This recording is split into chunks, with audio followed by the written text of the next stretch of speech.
A line integral may look abstract at first, but geometrically it has a very concrete meaning. In this video, I want to give you an intuitive picture of line integrals for scalar functions.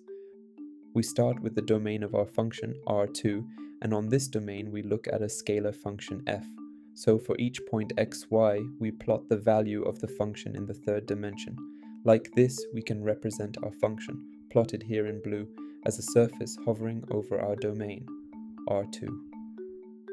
Now we look at some curve gamma in the xy plane, here visualized in orange.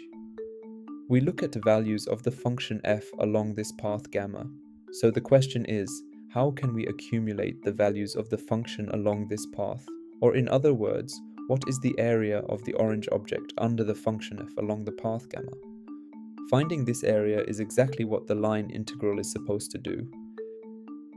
To understand this area, let us first focus on a very small part of the curve.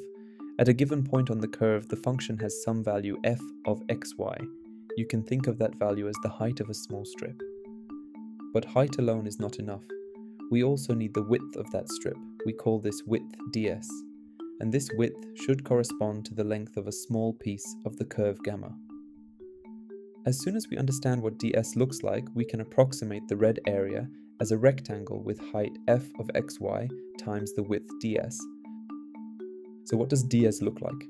To understand this, let us look at our curve gamma from above, so purely in the xy plane. We choose a parametrization of that curve, a function gamma from the interval 0 to 1 to r2, where each value of t is mapped to a two-dimensional point x of t, y of t. So as t runs from 0 to 1, the point gamma of t travels along the entire curve. Now we can ask, how fast is that point moving? We take the derivative of gamma with respect to t, and that gives us gamma prime of t, the velocity vector. It points in the direction we're moving, and its length tells us how fast we're going at that moment. Watch what happens as we travel along the curve. Sometimes the velocity vector is long, and the point is moving quickly, and sometimes it's short when the point slows down. Now let's freeze at a particular moment. Here is gamma prime at time t. We take its norm, and that strips away the direction, leaving us with just the speed, how fast the point is traveling along the curve at this instant. Now the key question, during a small time interval dt, how much distance does the point actually travel? Since the speed isn't constant, that distance varies from place to place along the curve. Look at ds1, ds2, and ds3, all corresponding to the same time step dt, but with clearly different lengths because the speed was different at each location. And this is just the classic relationship. Distance equals speed times time, so ds, the length of a tiny piece of the curve, equals the norm of gamma prime times dt.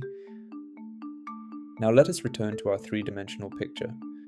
We just saw that ds is the speed along the curve times the time step, so the local contribution to the area, the small red strip, is the function value f of xy, giving us the height times the norm of gamma prime of t times dt, giving us the width. Now we want to sum up all these local contributions along the entire curve. We start by adding strip after strip from gamma of 0 to gamma of 1. Each one contributes a small piece of the total area.